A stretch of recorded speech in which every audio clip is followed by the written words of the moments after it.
Today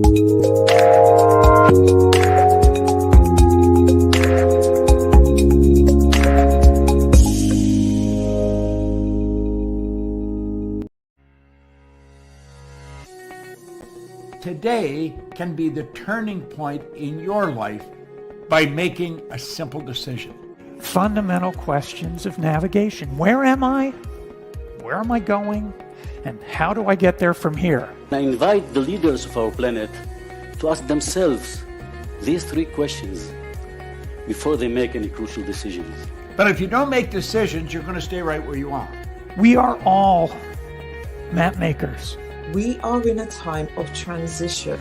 If we're going to change, we have to change the direction that we're going. Our planet needs leaders who know where they want to go. When we change the direction we're going, then we want to make sure we're going in the right direction. Leaders who can see the big picture. Because if we're not, we're going to either go backwards or we're going to stay where we are. Recognizing the psychological and the spiritual shifts and changes that need to be made, often from the inside to the outside. To be able to shape your future, you have to be willing and able to change your paradigm. Complex journeys require navigation. The path to the truth is one such journey. This is your GPS. Hairstyling services provided by J.D. Edwards Salon and Spa, Palmdale Shopping Plaza, Ladera Street. Accessories provided by Chevette Williamson Jewelry. Standout jewelry for standout women.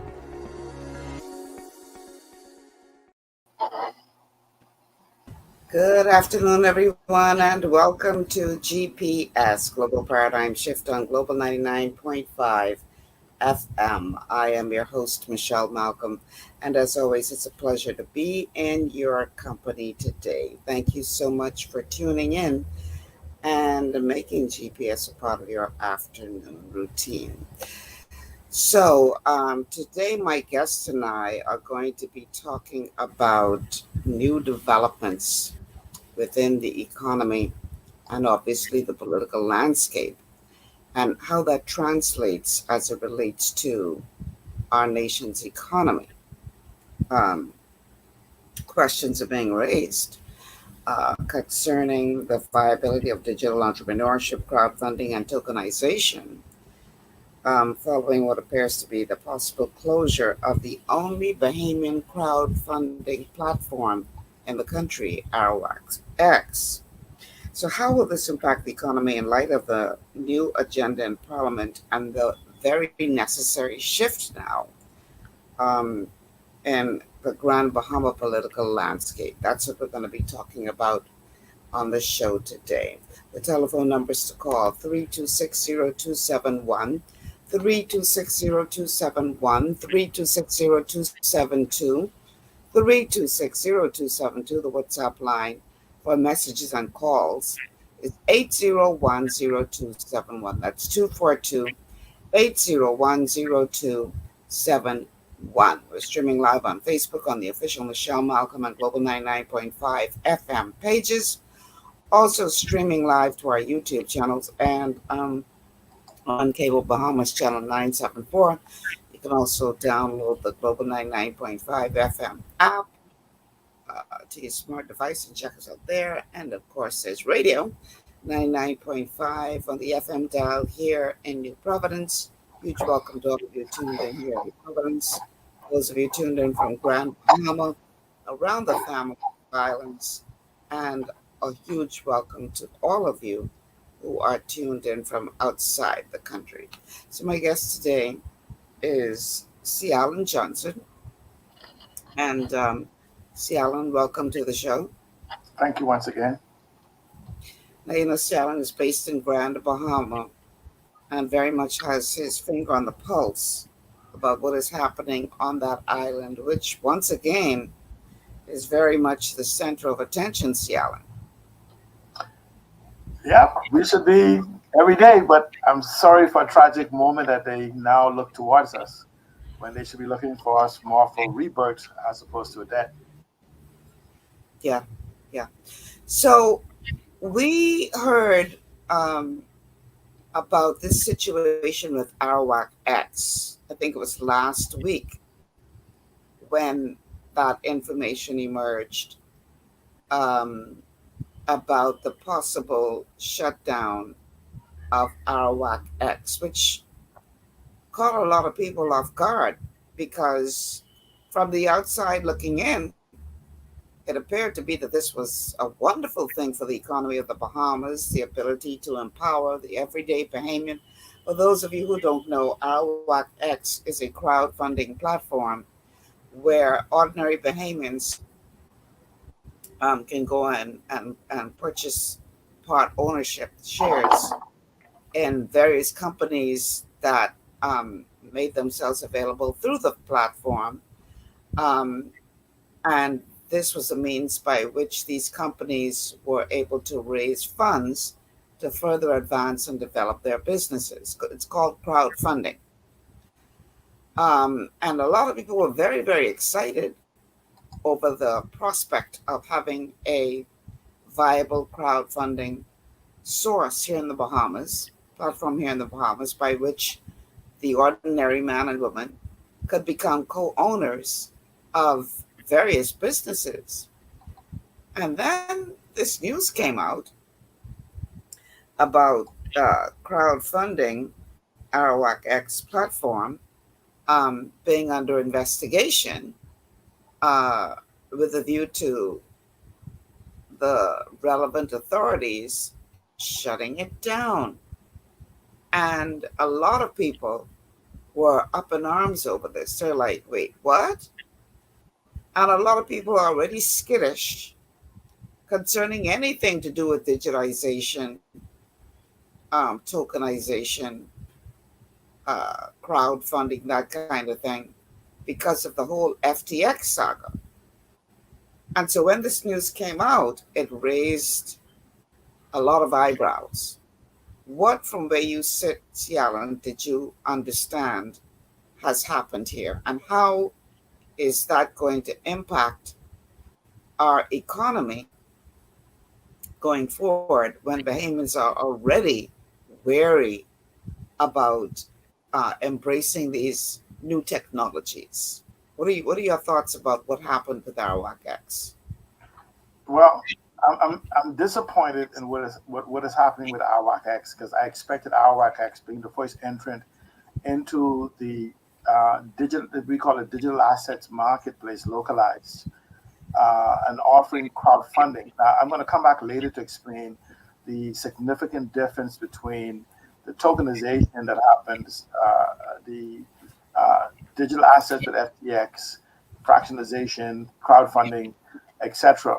But what happens is that ARawakX was a crowdfunding platform, and you touched on it, where essentially our BISX is a formal means of raising capital that you have to meet certain minimum benchmarks to enter BISX. You could spend hundreds of thousands of dollars preparing to go public to raise money for your company. What crowdfunding is like a lowering of the benchmark for individuals trying to raise less than $5 million. So the requirements are less stringent in regards to how you enter the marketplace. And essentially what you could do is you could make offering to what they call the crowd, the public, to be able to buy pieces of your company and share in the revenues for what happens. What happens now is that ARawakX is taking a hit from the Securities Commission of the Bahamas, or Bahamas Securities Commission, whatever it's pronounced. They're now taking a hit because there are some implications or accusations of improprieties that has happened, commingling of funds, and just basically not following the rules that was set up for them to abide by. What that does is, because the Bahamian people may not fully understand ARawakX, in essence, is like having multiple exchanges, and it doesn't necessarily impact another entrance into the market once the rules are followed. I'll put to you that the Securities Commission of the Bahamas is doing the rare fact that the Securities Commission of the Bahamas stepped in And I'll talk later on how it may be necessary for them to step in sooner using technology. But it shows that they are now, they have functioned how they're supposed to be in that respect. That they're supposed to watch these platforms, make sure that investors' monies are safe, make sure that rules are being followed, uh, uh, to make, just for the small investor. What crowdfunding does, it allows smaller, non-accredited investors to enter the marketplace. To be an accredited investor, you must have $1 million in assets, and I think that's liquid assets, or earn $250,000 a year for 2 or 3 years in a row, and that's for husband and wife combination. And so, if you don't meet those requirements, you're not an accredited investor. So, it's a small investor. I want to raise $100,000. I can find 100 people to give me $1,000, 20 people to give me $500, or 1,000 people to give me $100. So it gives a whole new dimension, and their shares and their assets be protected. Currently, only the equity is regulated in the Bahamas, and eventually, I guess we will move towards where you could do crowdfunding. And let's say I started a bicycle shop, a brand new concept in bicycles or skateboard or whatever.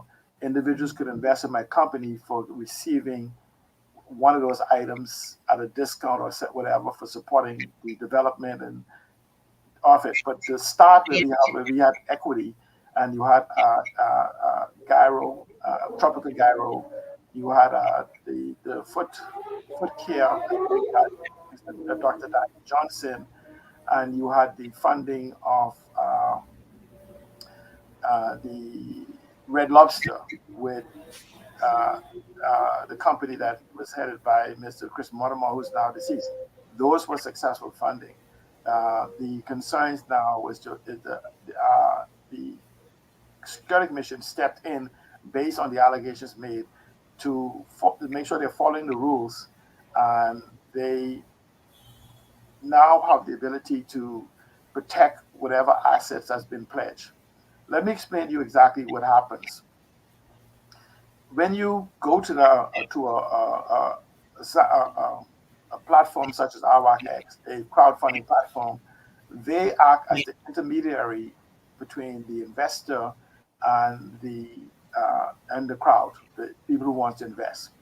There's two basic models that is generally, I guess, would be accepted in the Bahamas: all or nothing, or a fraction.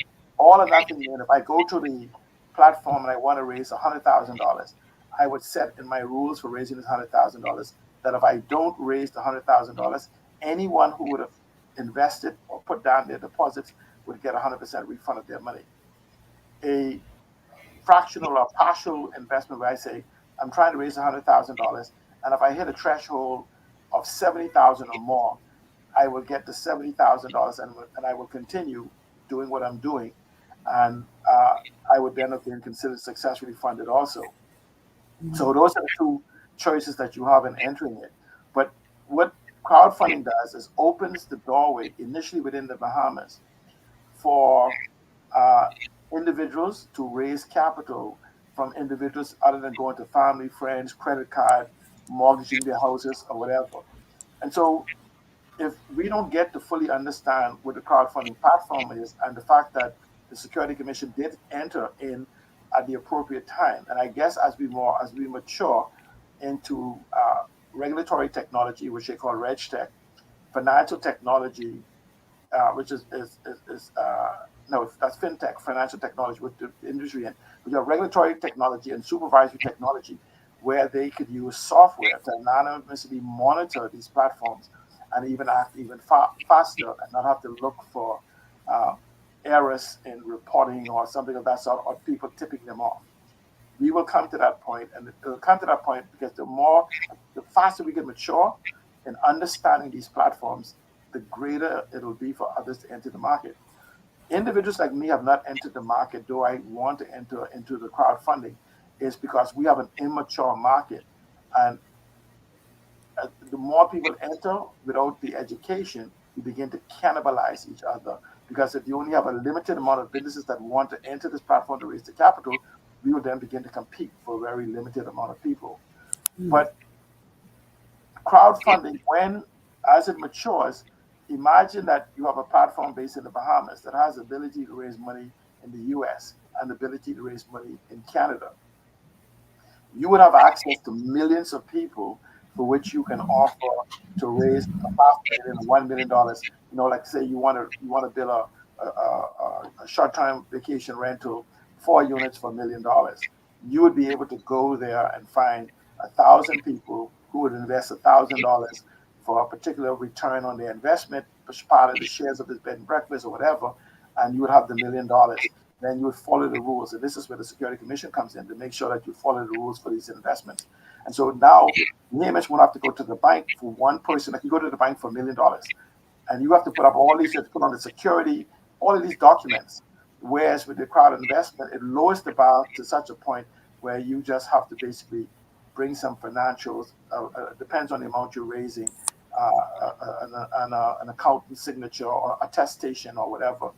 But you said something very key, C. Allen, and that is that there is really a lack of education or lack of understanding as to how this works. So a lot of people decided to take a chance on it without some of them fully understanding how this works.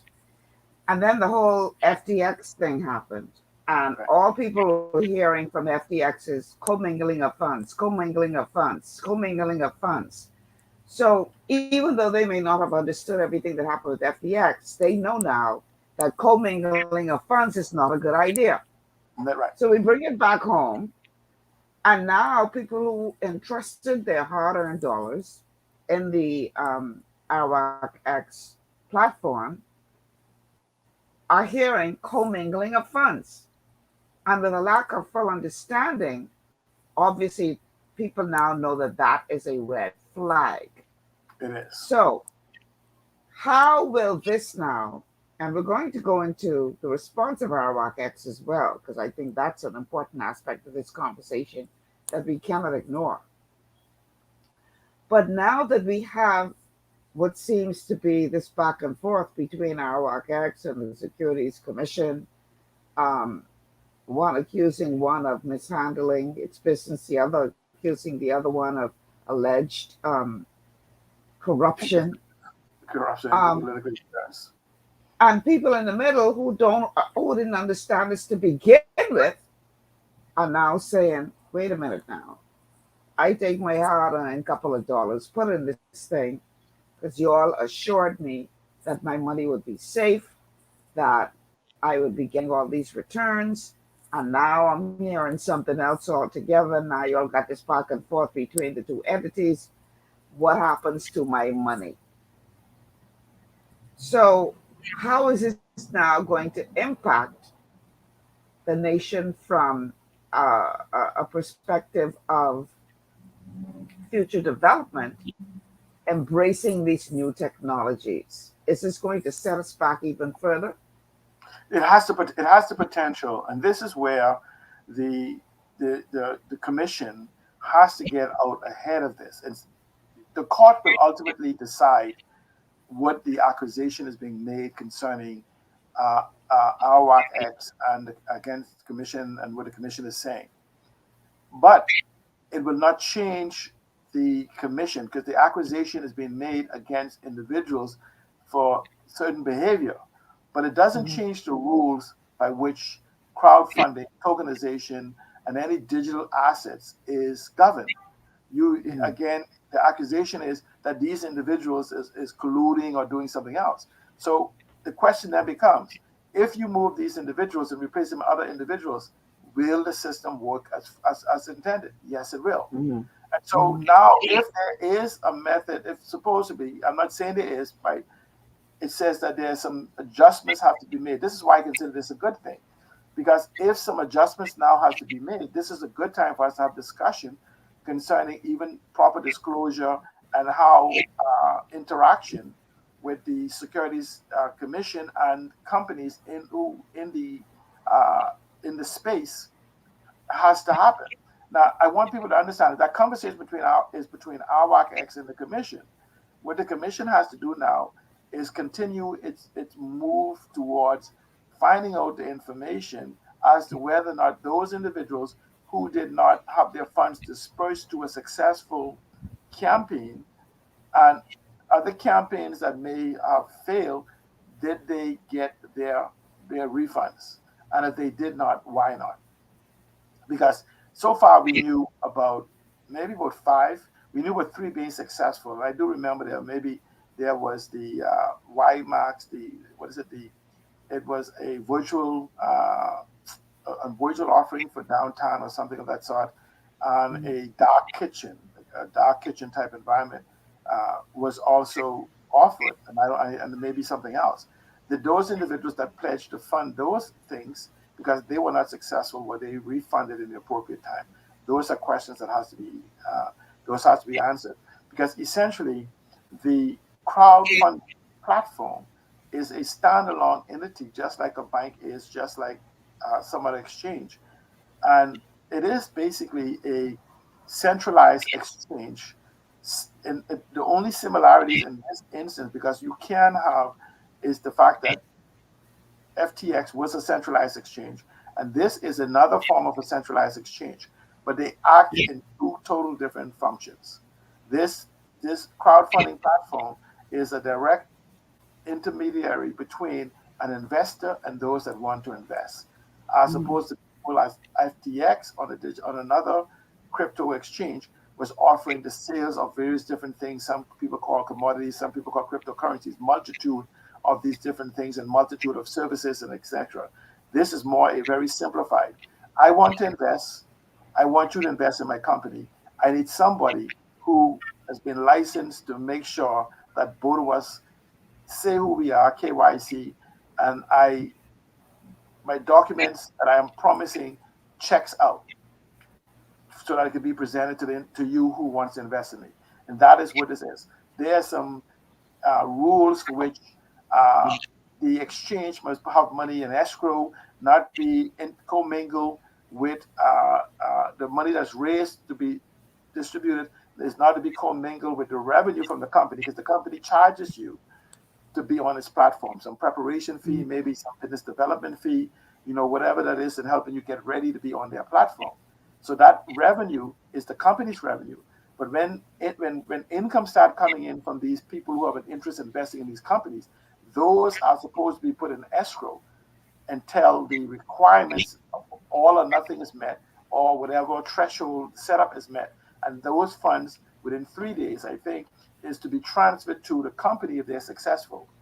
And that company should have no delay in having those funds, because it's 100% secure. It's supposed to be in a separate account.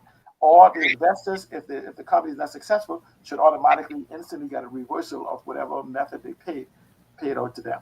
And that is where the argument concerning ARawakX is that an allegation has been made that ARawakX reached into the client's fund, not when I say the client, the investor's fund, and used it to pay expenses, and were moving towards anticipated income to replace the money that should have been in escrow.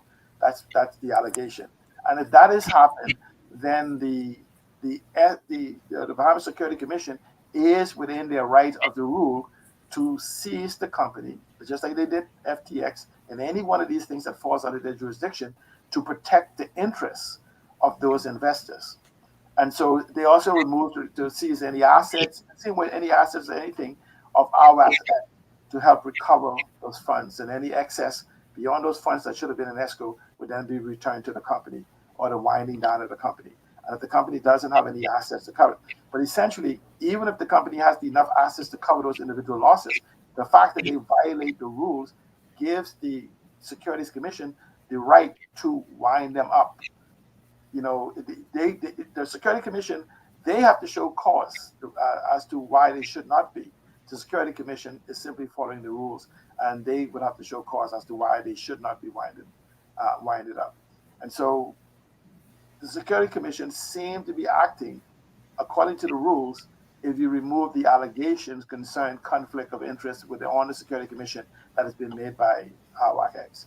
And so I want people to know that we must come to understand crowdfunding, tokenization, fractionalization, and these concepts of raising capital because what it does, it gives the regular Bahamian with a nominal business plan the ability to access up to $5 million by going to the crowd, going to the millions of people in the US, around the Caribbean, in Canada, and having 1,000 people, 10,000 people who believe in your project invest $50, $100, whatever amount of monies, and then you can hit your goal up to $5 million to do your investment. So you don't need now to go into the bank and bring your mummy property and your son's birth certificate and your daughter marriage certificate and all those things that we normally have from a bank.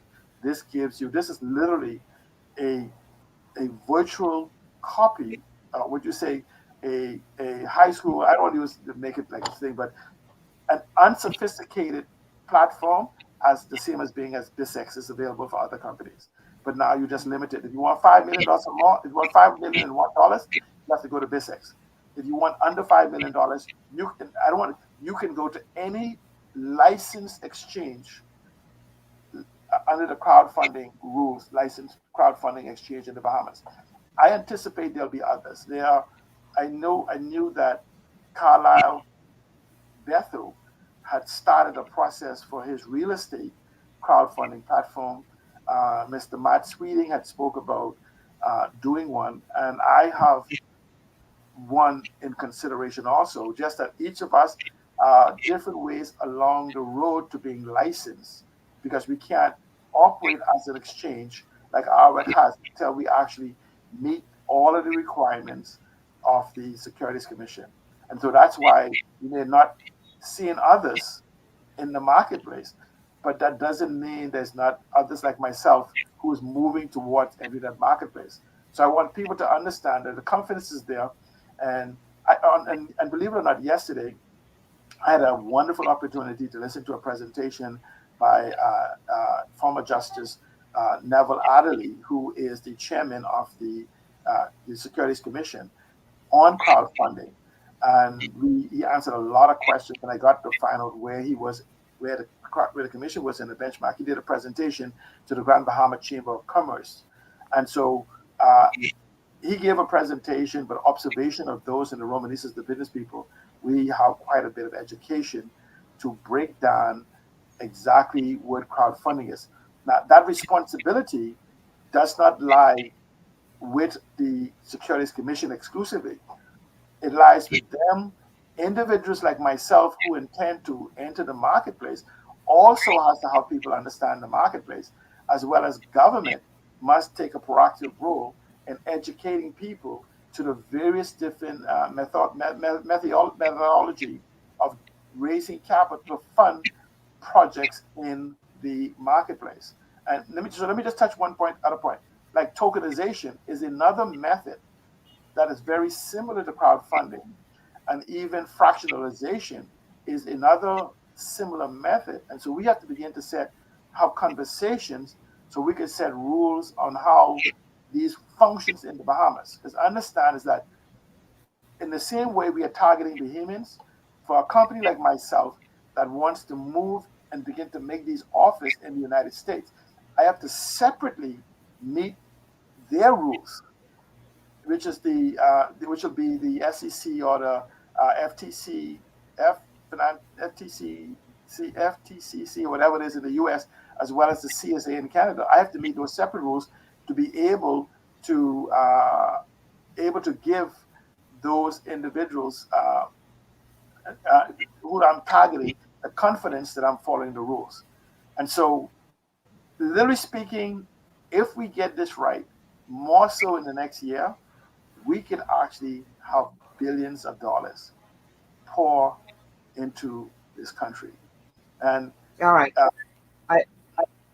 I want to pick up there on the other side, but we do have to take a break because we are talking about something that could potentially transform the economy, and in a way that there is no question as to whether or not the everyday Bahamian can benefit economically from being a part of this new movement.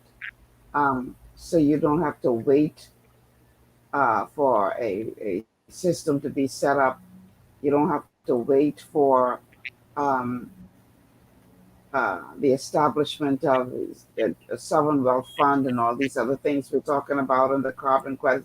This is something that you can get returns in very real time, much sooner, if done right.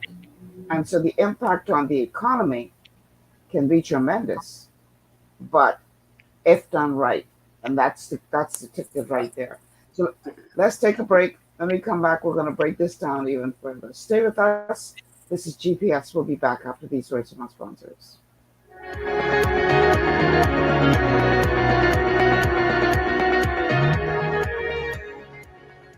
Global Paradigm Shift will return after this. Understanding your microbiome, also known as your gut ecosystem, can change everything you thought you knew about nutrition, digestion, immunity, and metabolism. Keeping your gut ecosystem healthy and balanced is essential. Ultimate Microbiome by Longevity was specifically formulated to optimize this ecosystem. It provides the advanced support your gut needs through prebiotic, probiotic, and postbiotic supplementation. Our unique blend of probiotics includes Lactobacillus and Plantarum, healthy bacteria that can help prevent harmful bacteria from taking over your gut. Increasing your gut's population of beneficial bacteria creates a more balanced gut microbiome, which has been shown to aid in weight loss, skin health, sleep, mood, and may even help with seasonal allergies. Ultimate Microbiome also promotes the production of postbiotics. Postbiotics are key to help regulate your gastrointestinal health. To enhance digestion, Digizyme Multi-Enzyme Complex, a blend of 5 specific enzymes, has been added to Ultimate Microbiome. It can help break down food so your body can better absorb nutrients. Plus, we've added our proprietary I-26 hyperimmune egg powder to aid in the elimination of disease-causing gut bacteria and help your body balance its immune response. Ultimate Microbiome, the scientific, proprietary, and holistic approach to gut health that helps optimize your body's entire gut ecosystem. To learn more, contact your longevity associate. Welcome to Sunshine Auto, the hardest place on the planet for a rims, tints, and tires. We are your auto superstore for rims, Lexani, Azaras, Trueform, Western, Lux, Fuel, Tracklight, Tough, Rough Racing, Velocity, Mud, All-Terrain, and low-profile tires, cars, homes, and commercial window tinting. At Sunshine Auto, we put God first and customer is king. Glasses love. To stay healthy, it's crucial to make sure you get the nutrition you need every day. But it's difficult to get all your recommended vitamins and minerals from food alone. Even in the United States, 94% of people are deficient in at least one nutrient. Beyond Tangy Tangerine 2.0 by Longevity is a simple, convenient, and affordable way to help your body get the essential nutrients it needs. It's an advanced plant-driven multivitamin mineral complex that contains certified organic whole foods, trace minerals, and antioxidants. BTT 2.0 supports your body's natural defense system with a proprietary blend of energy-boosting and body-loving nutrients, plus prebiotics, probiotics, amino acids, and enzymes that support digestion. With an unusually high ARawakX score of 8,000, you get even more antioxidants to help combat free radicals that can cause damage to your cells. But to get the most benefit and value from any multivitamin, your body must be able to break down the nutrients so you can fully absorb them. Otherwise, they'll just pass through your system without doing any good. Beyond Tangy Tangerine 2.0 was specially formulated with synergizing cofactors to ensure you get maximum nutrient absorption. Beyond Tangy Tangerine 2.0 is the easiest way to give your body the balance and complete daily vitamin mineral supplement it needs for optimal support of your overall health. To learn more, contact your longevity associate. This portion of GPS is brought to you by Tiki Bikini Hut at Junkanoo Beach. Great food, cool tropical drinks, and family fun in the sun. And we are back. Welcome back to GPS, Global Paradigm Shift on Global 99.5 FM. Michelle Malcolm in your company along with my guest, C. Alan Johnson. We are streaming live on Facebook on the official Michelle Malcolm and Global 99.5 FM pages. If you haven't already done so, please like and share the show. We're also streaming live on YouTube, and you can find us on Cable Bahamas Channel 974, or you can download the Global 99.5 FM app to your smart device and check us out there. The telephone numbers to call are 3260271, 3260271, 3260272, 3260272, or the WhatsApp line for messages and calls is 242-801-0271. That is 801-0271. Welcome to all of you who are tuned in by way of radio, whether it is here in New Providence, Grand Bahama, the rest of the family islands, or outside the country. A huge welcome to you all. So my guest today is C. Alan Johnson. We're talking about this whole question that is being raised now by some about the viability of these new technologies and new practices that could potentially be game changers for our economy, but with a populace who is eager to participate but not so educated on it. Whenever there is some kind of disagreement, for want of a better word, as we see happening now between ARawakX and the Securities Commission of the Bahamas, it erodes the confidence that many potential investors have. And when I say investors, I mean everyday people like you and I, to embrace these new technologies, which could, in very real terms, quickly be a game changer for our economy. So prior to the break, Alan, you wanted to talk about tokenization, um, and what was the other thing you said you wanted to touch on? Fractionalization. Yeah, break that down for us. Okay, but let me just say that to let people know that these concepts are 20 years old. These are not new concepts. In fact, these were like almost like in an unregulated space pre-Obama. And during the time his campaign, he had promised that he would bring these into a regulated sphere, which he did. I don't remember the exact. The word there's a meaning for the word crowd, but it meant to bring in. It doesn't just mean the group. In fact, Mr. Neville Adderley explained that the word, but he did around 2008 did bring it into a form of regulation as promised under the Jobs Act, and there's another legislation for the meaning of the word crowd. But what it did was, I just want people to understand that there's so much evolution of this since then, that when we're talking, we're saying that the regular person on the street, and I see where people are asking about the carbon credit.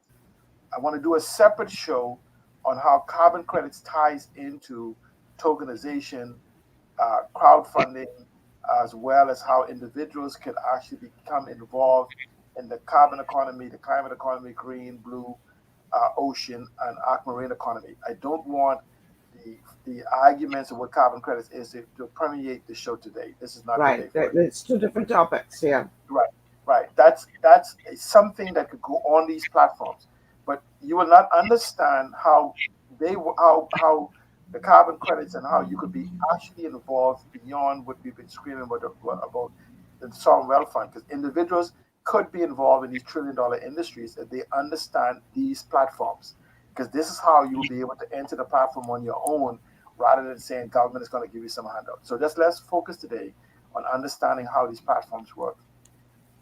So what happens is you have crowdfunding. Let me go back to crowdfunding. So crowdfunding gives even the mom and pop, if you want to start a breakfast stand on the store, you want to enter the tourism industry for the straw market and become digitized, all this allows the regular person to raise, literally speaking, I think that the the crowdfunding is from $1,000, but our threshold for regulation is $250,000 to $5 million. I think that's the figure. So what it does, it allows if you have an idea for something and it's not as sophisticated, it can be explained on a simple business plan, you can enter the crowdfunding platform, find 250 people to give you $1,000, 500 people to give you $500, what is that, 2,000 people to give you $100, whatever it is that you need to enter into the platform, because they will be confident to know that when they give you they invest this $500, they're getting better returns than what they would do in a savings account or something else of that sort. And it's protected by the rules, which is the same rules as investing on BISX. But what it also does, it allows individuals to be educated concerning the risk.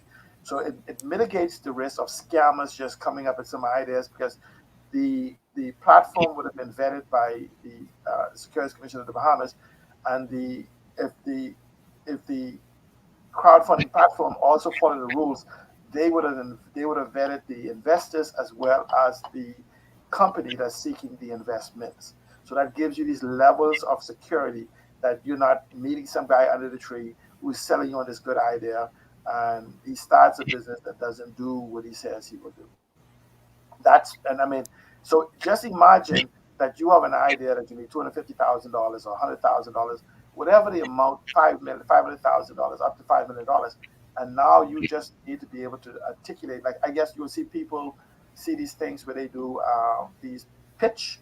Essentially, what you're doing is you're doing a pitch to the crowd rather than to the shark investors. You're pitching to thousands, tens of thousands of individuals who will then buy it.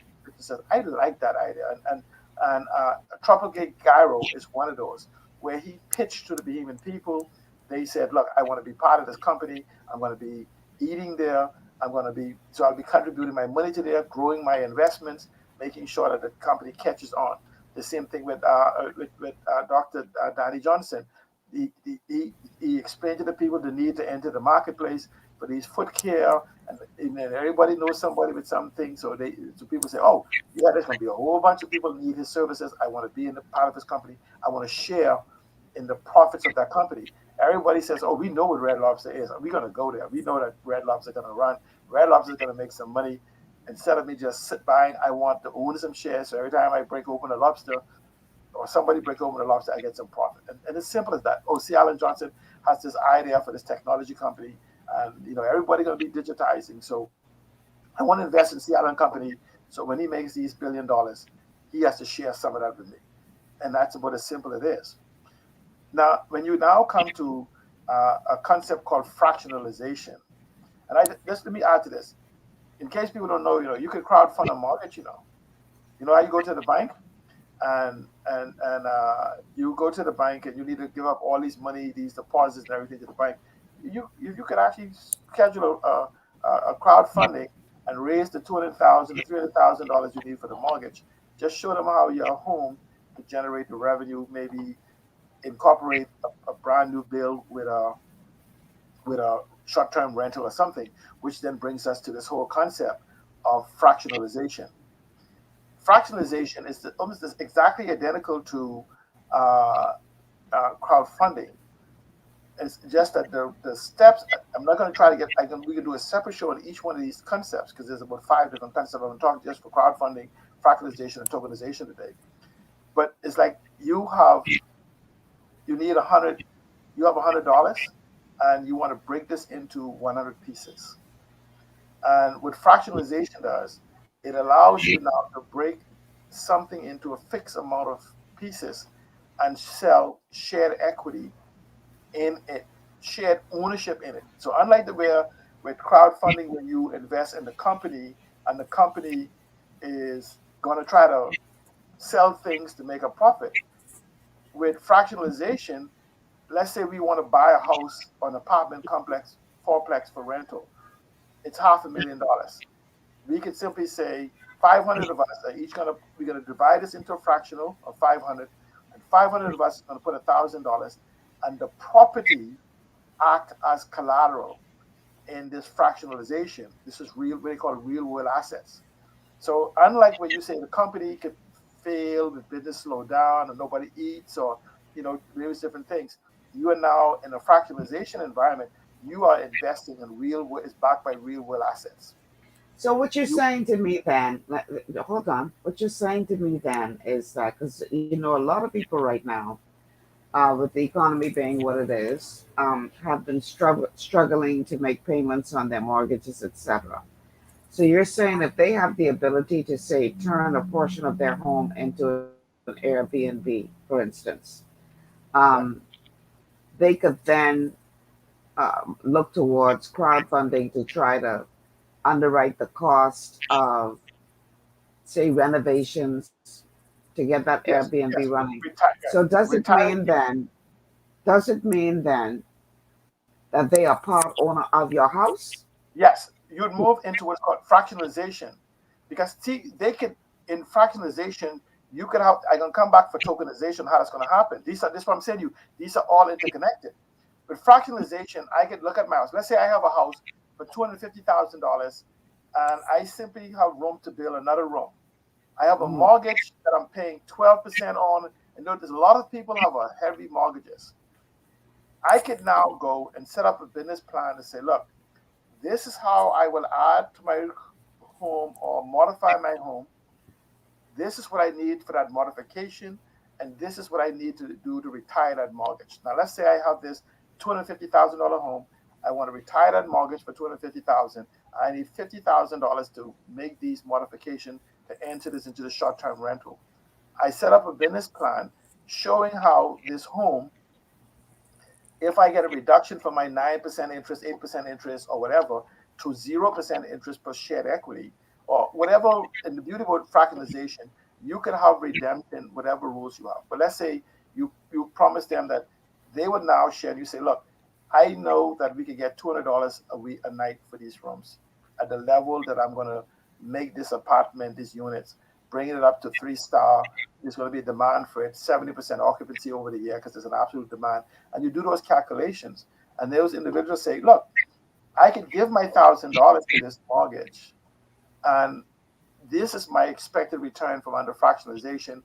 Let's say I give $500, I get a 10% return on my money every year.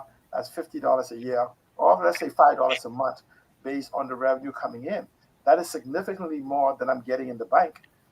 So they say, no, I'll send $100. I'll send $1,000 towards owning this mortgage, because again, the money you're giving me is secured by the mortgage. So if I don't do what I say in this bed and breakfast, I will lose the house anyway. But you would lose the house to the LLC or whatever that holds the title for the fractionalization for you failing. So now these individuals could bring down their mortgage to almost to zero fee, because they're now paying this interest and management to these investors who were saying instead of to the bank, they're paying it to me.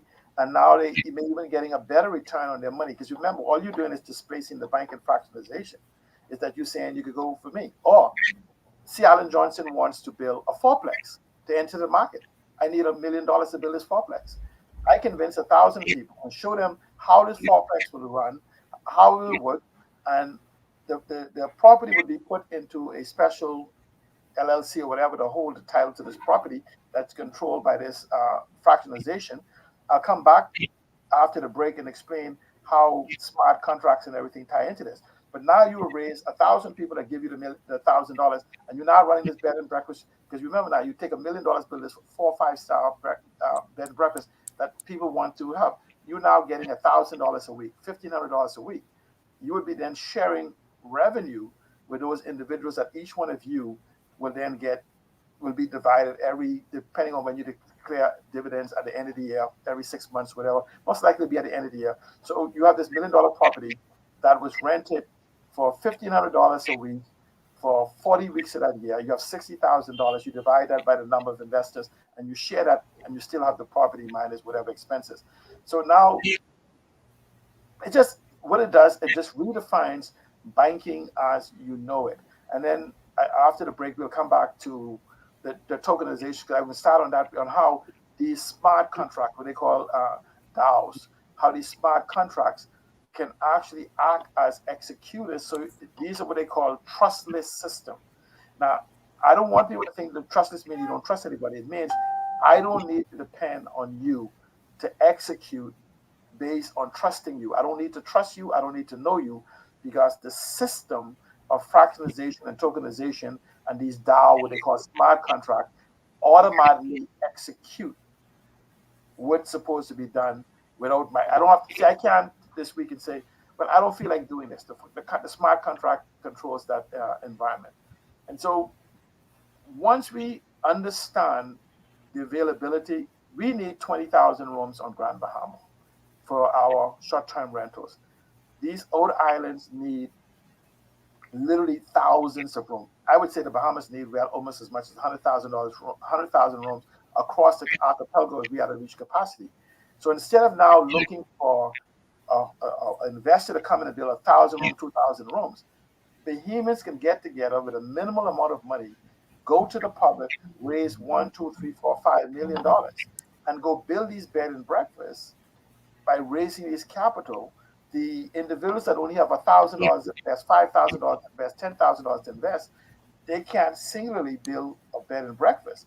They now could come together and go and build these bed and breakfasts. You know the tourism market is going to be there. They know it's going to be a demand, and you share in the revenue and management and everything of it. And so, but you're talking about raising that kind of money. You could create a couple of them instead of just one. No, I'm saying you could go for 4-plex, 10-plex, and you could go to the market and have a whole bunch of boutique hotels. So now we're talking about a very real way to empower ordinary Bahamian people coming together, working together, to get this done. I'd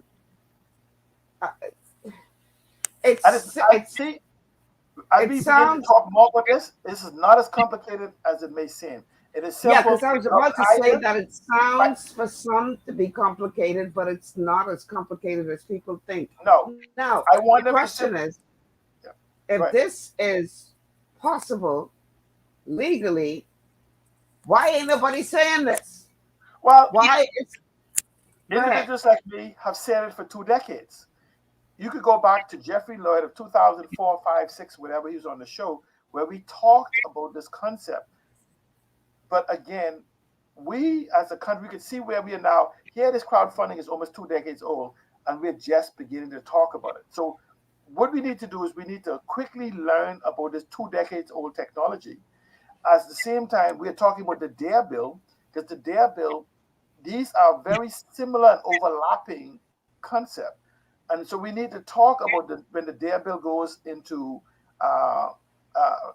full more discussion. We have to begin to understand so we can make demand for our inclusion into these new concepts that we are preparing for, supposed to be for foreigners. That Bahamians also need equitable access to these same platforms, these same rules that we're making for supposed to be people like OKX and FTX and OKY, whatever these platforms, that we have Bahamians who can enter the marketplace, who understand facilitating these. Now, I want you to understand, this is so simple. You could go and buy the software off the shelf to start your own platform to offer crowdfunding to other people. You just and this is legal right now in the Bahamas. Right now, tomorrow. If you call me today, I could start you on the way of starting your own platform. And this is what it's literally buying it off the shelf. You could buy, they call it white label, where you will never know that you didn't write the software. Okay? And you can enter the market if you want to offer these services to other people, because all you're doing is, if you follow the rules of the software and follow the rules of the Security Commission of the Bahamas, and don't get overwhelmed with the potential income and start spending, what they say, touchy feed people money and stuff, you can make a fortune facilitating these 100,000 rooms that is needed, because you will get a commission in preparation of the business plan, as well as the transaction fees that happens on your platform. What also happen is, you, as this industry mature in the Caribbean, maybe $1 trillion is needed. to be infused into the Caribbean, that you could now begin to offer services and begin to penetrate these markets and offer these to individuals in Jamaica, even in Haiti, even in Curacao and all these other places. So the Bahamas has an opportunity for an aggressive education to get a few dozen, if not a few hundreds of us into the marketplace. But even greater is that if individuals like me can pull off, I've already did, this was an example on my platform. My wife and I already presented our platform for consideration under US laws as well as Canadian laws. And they have certified based on what we want to offer in the market of tokenization. We would not come under regulations of the US or Canada. The reason why we haven't entered that marketplace, we've been watching other entrants in the marketplace, and somehow, because this technology is ahead of the regulators, they have a concept in the US that they're doing regulation by prosecution. So they say to Seattle, come into the US, raise your $1 billion. And then they start observing, they go, oh, we don't regulate that. So here's some new rules for you to abide by. And now I have to go abide by these rules.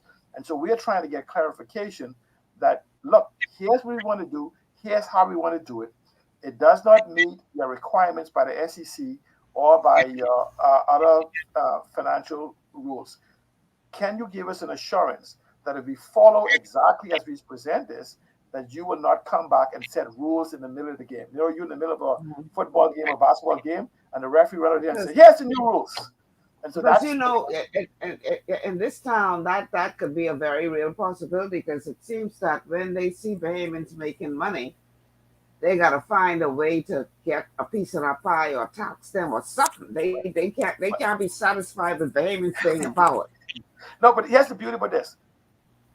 My platform does not have to be in the Bahamas. I want it in the Bahamas. What I mean by this, if Bahamians learn what these technologies is, I could go to the US, I could go to Cayman, and don't offer it in Cayman. Just be Dawson Island, Cayman, or Dawson Island in the Bahamas, and do not offer it to Bahamians. I could register under the DARE bill, and I could go and say, I'm selling my tokens only in the US and meet their requirements and only in Canada.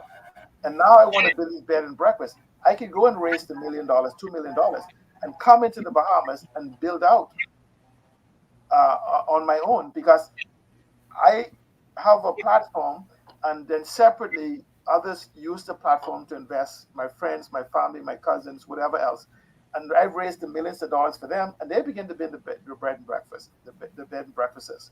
And so essentially, I'm saying that we need to learn this so we can go into Jamaica and own their industries and their tourism industries and other different businesses and finance their businesses. We can raise capital to go and sell to those countries. Those countries consume billions, just how we consume billions of dollars a year. They consume billions of dollars a year. The problem is that when you say to Bahamian people, why don't you go sell stuff you don't own to people you don't know for money you never have in Jamaica, they say, I don't have the money to start. These platforms afford you the opportunity to start. Tokenization, which we'll talk to after the break, will give you the ability to offer, and tokenization is just another method of ownership, to be able to transfer ownership towards somebody else and control it by smart measures. And I'm saying is that we got to take a break. We're talking a game changer as far as our economy is concerned. Absolutely. And yet, we are not being educated about such a thing. We can talk about this. Hold on. No. We can talk about this after the break. It's 3:00. I got to take my break. So let's go to the break, and then we can talk about that on the other side. Stay with us. This is GPS. We'll be back after these words from our sponsors.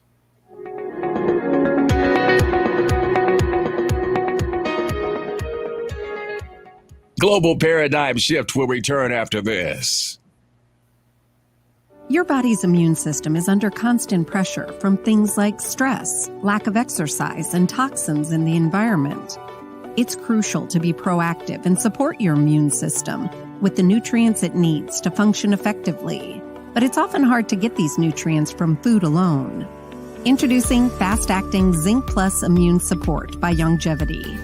Unlike zinc-only supplements, Zinc Plus Immune Support builds on the proven power of zinc and adds complementary nutrients to give your immune system extra support. Vitamin D helps balance the effects of zinc, while our proprietary blend of natural fruit and root extracts provides the extra help your immune system needs to work against daily stressors.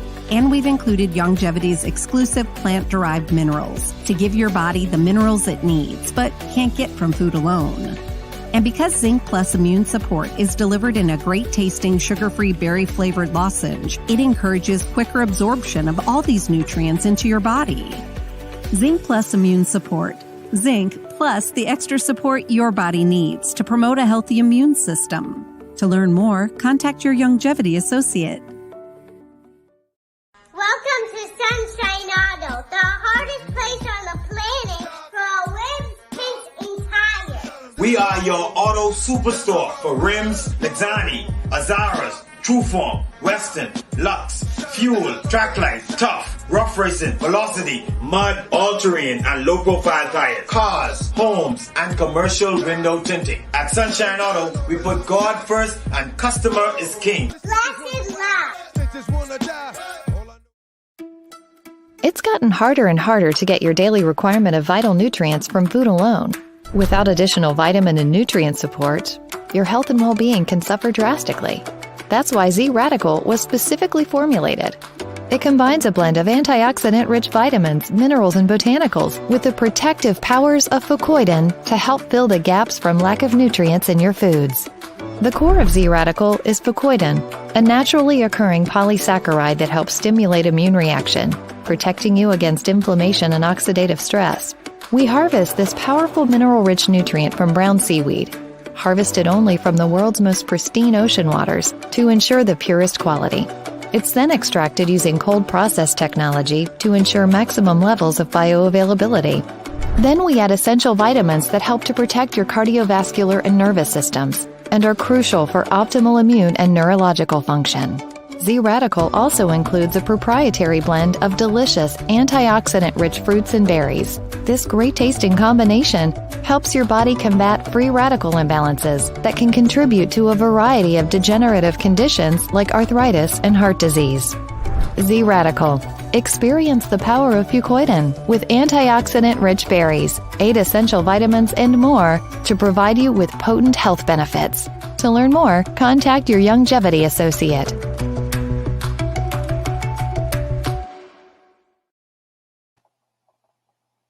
And we are back. Welcome back to GPS, Global Paradigm Shift on Global 99.5 FM. Michelle Malcolm here, along with my guest, Alan Johnson.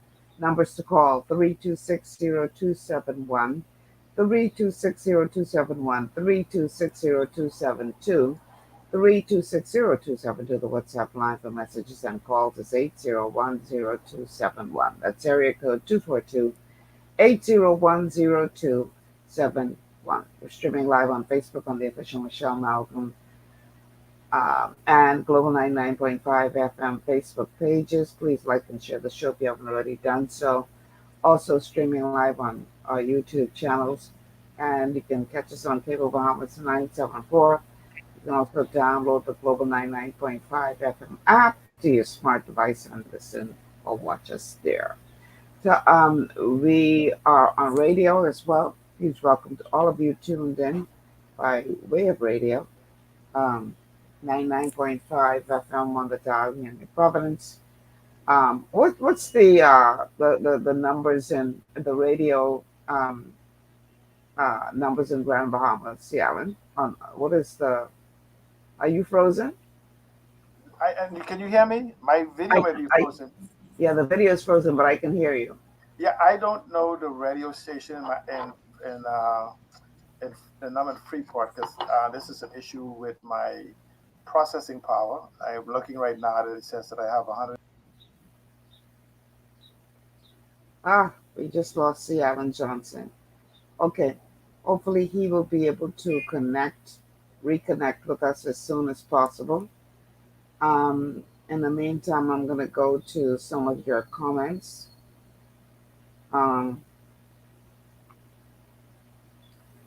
So let's see. Miko says this is good information.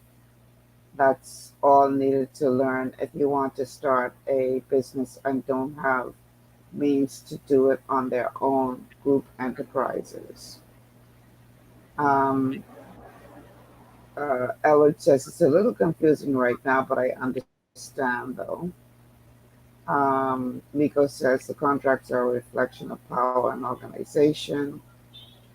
Um, Elwood says the Bahamas needs to start focusing on investing. I think once we learn how to invest, the Bahamas economy will become less dependent on getting help from others around the world.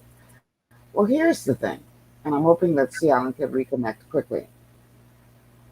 One of the reasons why we have such a challenge in this country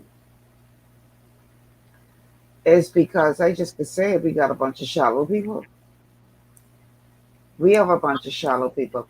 I've seen people in the chat right here saying, "Oh, this is a boring show today."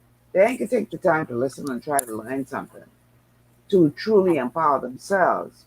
But because we ain't talking politics, because we ain't talking, you know, about who sent out message to which group, and uh, uh, because we ain't talking all that rah foolishness, that people tuning us out. Oh, that's a boring show today. Whereas what you could learn in this show today could change your life, could Yes, impact you to the point where you don't need to have to rely on the politician to do the right thing, whether it's by carbon credits or anything else. You sitting back waiting, beating up your gum. Oh, we need this and I'm not saying that you shouldn't lobby for these things. But here it is that this is the plan that's being laid out before you. That could be a life changer for you in very real terms in the short term, but you so busy caught up in foolishness that you it goes straight over your head. And that's a part of the problem we have, Seattle. We got too many shallow people in this country. because what happens is, and this is where in digital entrepreneurship comes in, because we have been conditioned in a socialized aspect that somebody's going to take care of you. Here it is that, which I'll explain right now, how tokenization, fractionalization, and crowdfunding works together. Right now, you cannot find a single Bahamian who comes to me right now who wants $1 million to go into business for themselves and is willing to prepare the business plan that I couldn't get funded. And I would chat, there's none. Let me use a good example. And I want to go back, and this could fund any single thing. But I want to go back into the tourism industry because this is something that is a no-brainer for us that we need. We are lacking rooms. We are lacking activities that you want to have a boat. And this I'm going to show you where crowdfunding, organization, and fractionalization comes in. I'm going to take this kind of slowly so people can understand. I want to build a 10-room boutique hotel that, and give me a second. Let me pull up my my calculator here so I could kind of hit the numbers, and so people, in case somebody's listening, they could actually do the numbers for me. Okay, I want you to follow me on this. I have a 10-room hotel I want to build. So what I will do is I'm going to break that into 150 tokens, right? And the way I'm going to do that is let's reset. I want to build a 10-room boutique hotel. And the way I would tokenize it, this is somebody, they sit with me, I say to them, look, let's tokenize that hotel into weeks into tokens. Every week will represent a token, or even 7 tokens, meaning a week. So I said, let's break that up into, let's use the week as a token. I said, let's break that up into a week. Over a 9-year period, let's take the 52 weeks, and you said 52 weeks, and you said over a 9-year period, that would give me 468 weeks that's available in my place over that time. Let's say I want to tokenize, I want to sell 50%, I want to reuse it 50% of this to raise capital. So what I have now is 234 weeks. And I already decided in my hotel that I'm going to rent my hotel. I'm going to rent my hotel. Let me do this again. It's 10 weeks, 10 rooms times 52 weeks times 9 years. Sorry, that's 4,680 weeks. Okay, listen to this carefully. So in my hotel over 9 years, I get 4,680 weeks that I can rent out. I now decide that I'm going to tokenize this hotel to the rate of 50% of the hotel, or let's use 40% of the hotel. Okay, so you go and you say, out of that 4,680, I gonna divide by four. Sorry, I would offer 1,170 tokens. Listen to me carefully for this. Okay, I'm going to put each of those tokens on a value of $200, representing $200 a night over the 7 deals. So that means that would give me $1,400 is the value of each of these tokens. I'm going to sell 1,170 tokens, which represents 40% of the rooms that's available in that hotel. Let's say now that I'm selling them for $1,500 for the week. $1,500 a week. I'm going to, or for each one represents a week. I have just raised $1,755,000 to build a 10-room bed and breakfast. If you could build a 600 square feet, 700 square feet, so now you could build a one-bedroom, small one-bedroom, beautifully furnished unit for less than $150,000. So that means, and furnish it. Let's put it at, if you divide by this 10 room, you have $175,000 now per unit to build and furnish this place. You have now built and furnished a place that you have given out 1,170 tokens. You have attached a value to those tokens and simply said to those individuals, you can use these tokens to visit the Bahamas and stay at my hotel at no additional charge because you have prepaid, it's called offset, to be able to get these to stay in my hotel. My hotel will be renting for $2,000 a week or longer. You have paid me in advance for $1,500. This will cover a one-bedroom, one-bath place, sleeps 4, immaculately furnished. You've taken that money and built a place that actually meet net zero, a passive building, maybe using ICF or something, that your electricity bill is 10% of what you would normally be, solar, all these different things. You don't have to use the figures I use, but we'll sit down and make a determination. I just want to show you. So now you've given away 1/3 of the weeks in exchange for raising the money. Guess what? You still own 2,340 weeks over those 9 years that you could rent out, but you have no income. You have no bills on this building. So you have a building that is debt-free, that some people will come on average 15 weeks a year if you average it out over the 9 years, or put it down as 20 weeks per year. So you still have 30 weeks a year that you owe nobody for. It's open for you to rent and pay whatever maintenance fee it is to keep that building. Now, what you've done is you went to the crowd and raised your money. You have now tokenized the business because you have basically given people these tokens and say, when you come, these tokens will be redeemed for 1 week in my place. You could use it, you could sell it, you could exchange it, you could give it away. So you have raised the money to enter into the marketplace. This is but one of hundreds of variation, tokenization, fractionalization, and crowdfunding is only limited by your imagination.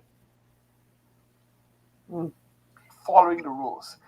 And so let's go back to what a token is. Tokens is the same as these concepts when people cry about cryptocurrencies. What tokens does, if I buy a token in this business, what now happens is when it's time for me to exchange this token, whoever possesses the tokens almost act as if though they are bearer bonds. the bearer gets to use it. Whoever presents these tokens gets to spend a week. Or if necessary, I agree that when I rent the week for the $2,000, I will send that $2,000 to you. Remember, I still have the 30 weeks that I can use on my own. So I say to you, give me $1,500 for this week. If you want, you can buy 5 weeks or 10 weeks. And you give that to me.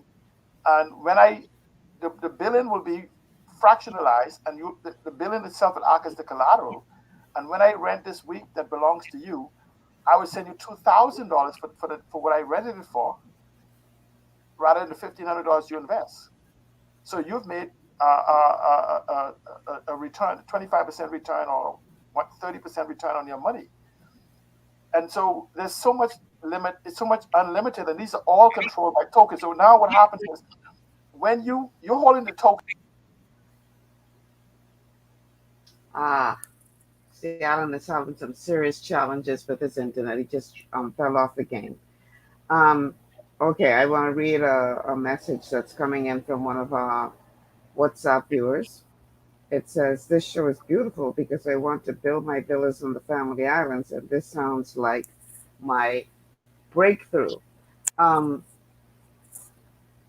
This really does sound very, very promising for the everyday Bahamian who may have a great idea, may even already have a home that they have decided that they can, cut up and create a couple of Airbnbs, or a couple of these units that he's describing, to be able to just survive, because a lot of people are now doing that, where you have people who have taken a portion of their home and are monetizing it to the degree that the home is paying for itself in terms of mortgages, etc.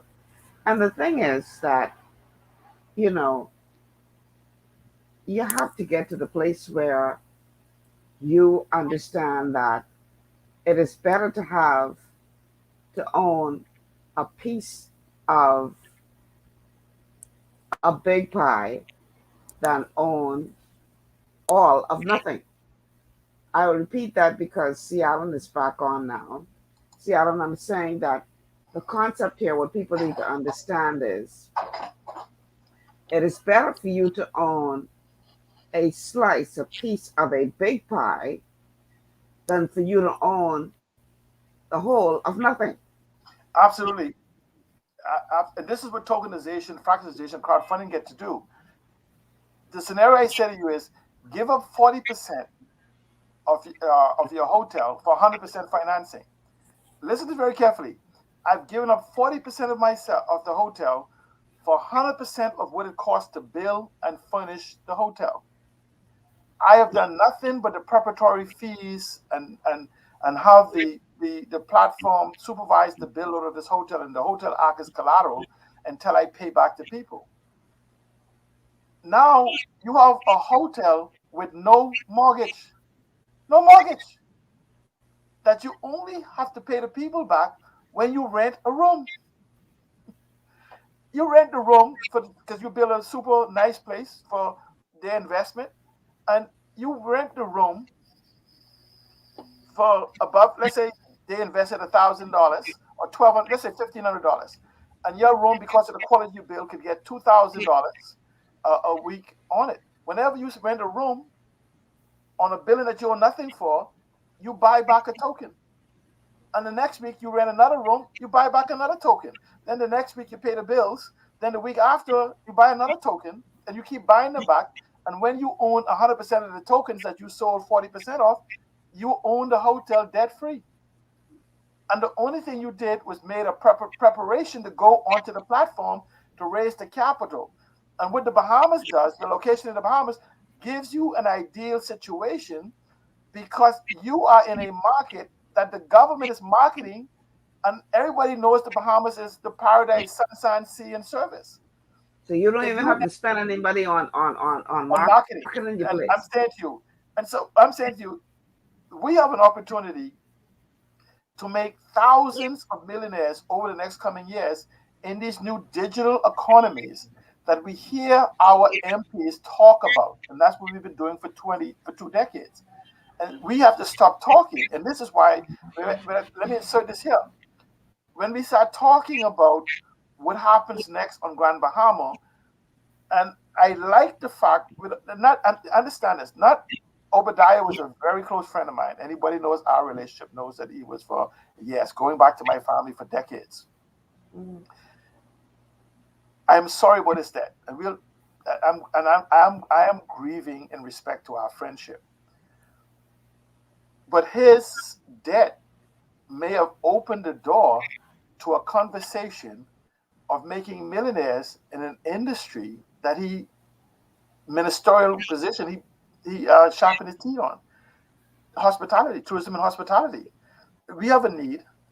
We have the opportunity to embrace a platform that allows Bahamians to get 100% financing for the preparatory fees. Most people go to the bank for a $2 million business loan. They're going to tell you bring $2.5 million as collateral. We lend you $2 million and all these different things. You now have the ability to go for crowdfunding and tokenization as a security, because again, you're telling people these things will sit on a DAO, on a decentralized autonomous organization, which is a digital contract that you can't modify. It's on the blockchain, meaning that you can't hide anything about it. You can't manipulate anything, because this is all blockchain technologies I'm talking about. And so now the people are trusted, they invested, they know that they've purchased a week from you that for $1,500 they can sell for $2,000, or they can use themselves. Essentially, they may have bought the weeks from you. They're buying, somebody come to you and say, you know what, I want 5 of these weeks, 7 of these weeks. You know why? They come to the Bahamas every year. They're locking in today's prices for 10 years from now. Because once they buy it a week, they can redeem it anytime in the next 10 years or 15 years, whatever the time limit you set. So why wouldn't, if I come to the Bahamas frequently, buy a vacation in a 4-star place you build that I could buy today for $1,500 and use 7 years from now? And a good example of this, it cost $900 to go to some of these destinations like the Bahamas and TCI pre-COVID. It now costs $1,300. Had you bought your vacation for $900 and had 10 weeks, you could redeem it anytime you want. When you show up, they have to redeem it at the price you paid for, regardless of what the price has been. And so there's a lot of methods that we could use to do this. This is things that I've been advocating for over a decade, and that my wife and I have spent the last 5 years building. And we're to the point that even though we have an immature public and regulatory regime, it is still possible. I don't need the regulation. I want the regulation, because I want the regulation to give me additional credibility in the marketplace. I want to be in a jurisdiction that has fintech laws, that has regulatory laws, that has supervisory laws that they'll be able to look at and fund it. I want property tech laws that says your property will be protected based by this regime. I want because when you think about it, based on what you're describing, if you get somebody who is a shyster, they could take huge advantage of this. So you need the regulation to ensure that you weed out all the bad players. Yes, and they can now look and say, look, Sea Island, you say you have these three people in the Bahamas saying that they can do this. But only Sea Island has the stamp from the Securities Commission. They are observing him through the regulatory technology. So he's not telling them anything. They're actually observing what is happening on the platform, on the blockchain. They're supervising it, and they have property technology from a digital standpoint to make sure that he's not been able to get rid of this property that he pledged against me. So we want these regulations, and it gives us an advantage of being a jurisdiction to say we are legitimate.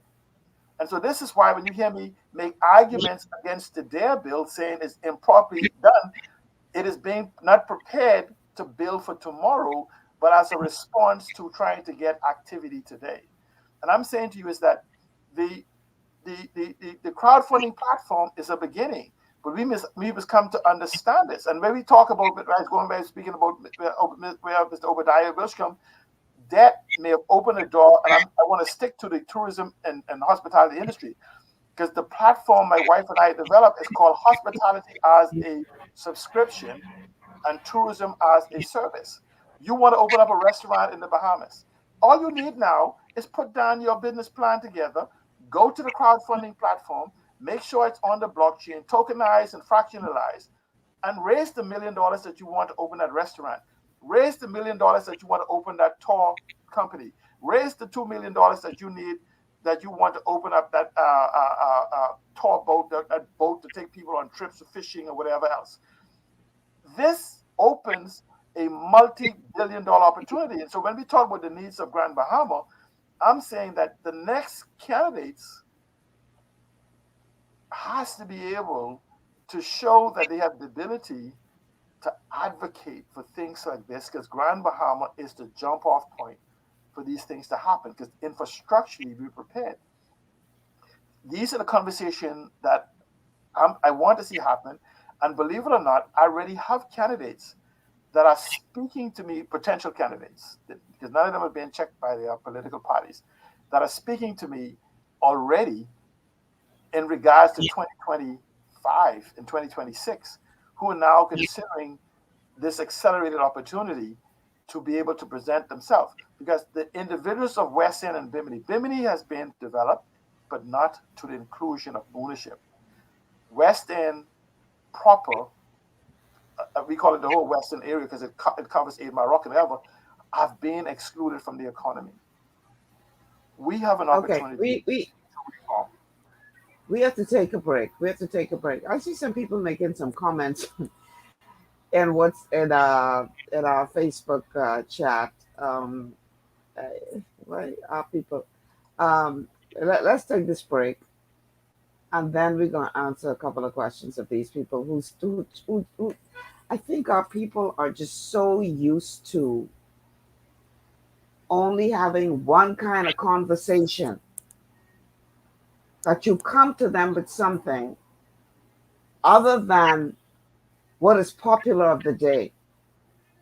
And they can't even hear you because they're so busy caught up in all this other stuff that you're presenting them with something and they can't even hear you.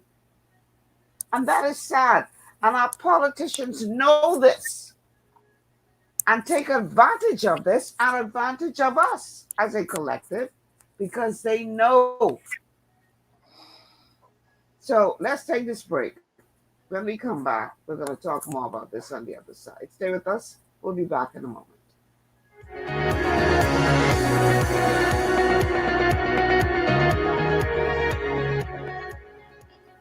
Global Paradigm Shift will return after this. At Lee Air, safety is our #1 priority. Flying since 1996, we offer scheduled flights into Fresh Creek and Mangrove Key Andros and Great Harbor Key, Berry Island, twice daily, 7 days a week. Affordable charter services are also available to anywhere in the Bahamas and the Caribbean. Lee Air Charter Services. Call 225-3267, 702-7127, or 322-1317 for reservations. Understanding your microbiome, also known as your gut ecosystem, can change everything you thought you knew about nutrition, digestion, immunity, and metabolism. Keeping your gut ecosystem healthy and balanced is essential. Ultimate Microbiome by Longevity was specifically formulated to optimize this ecosystem. It provides the advanced support your gut needs through prebiotic, probiotic, and postbiotic supplementation. Our unique blend of probiotics includes Lactobacillus and Plantarum, healthy bacteria that can help prevent harmful bacteria from taking over your gut. Increasing your gut's population of beneficial bacteria creates a more balanced gut microbiome, which has been shown to aid in weight loss, skin health, sleep, mood, and may even help with seasonal allergies. Ultimate Microbiome also promotes the production of postbiotics. Postbiotics are key to help regulate your gastrointestinal health. To enhance digestion, Digizyme Multi-Enzyme Complex, a blend of 5 specific enzymes, has been added to Ultimate Microbiome. It can help break down food so your body can better absorb nutrients. Plus, we've added our proprietary I-26 Hyperimmune Egg Powder, to aid in the elimination of disease-causing gut bacteria and help your body balance its immune response. Ultimate Microbiome, the scientific, proprietary, and holistic approach to gut health that helps optimize your body's entire gut ecosystem. To learn more, contact your longevity associate.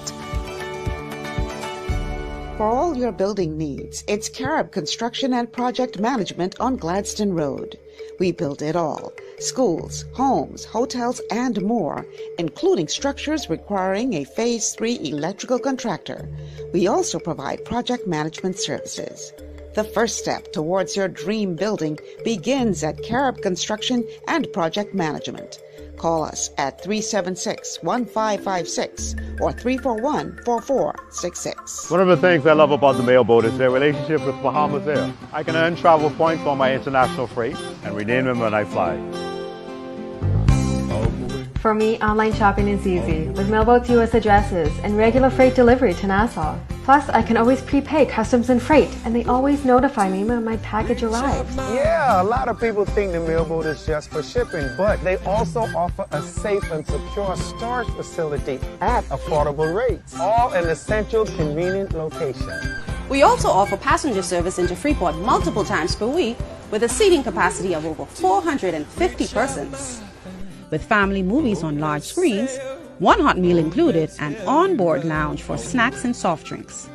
We're the mailboat. We're bridging people, products, and places.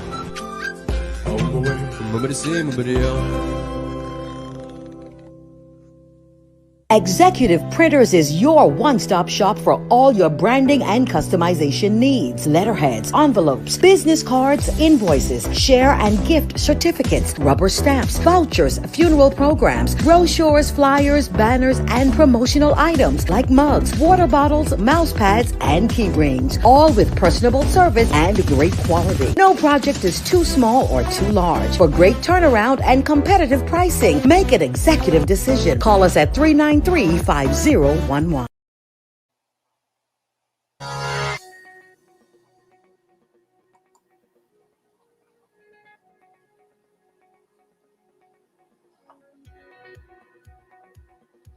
All right, we're back. Welcome back to GPS Global Paradigm Shift on Global 99.5 FM. Michelle Malcolm here with my guest, C. Alan Johnson. Numbers to call: 3260271, 3260271, 3260272, 3260272, and the WhatsApp line for messages and calls is 8010271, 8010271. We're streaming live on Facebook on the official Michelle Malcolm Global 99.5 FM pages, also streaming live on YouTube, and you can find us on Cable Bahamas 974, or you can download the Global 99.5 FM app to your smart device and check us out there. Huge welcome to all of you tuned in by way of radio, 99.5 FM on the dial here in New Providence. Also welcome to all of you listening in Grand Bahama and the Family Islands, and of course those of you tuned in from around the world. Welcome to you all. So, see, Alan, before we dive back in, I want to read a couple of these comments. Actually, let me put back the... Okay, let me go to a couple of these comments.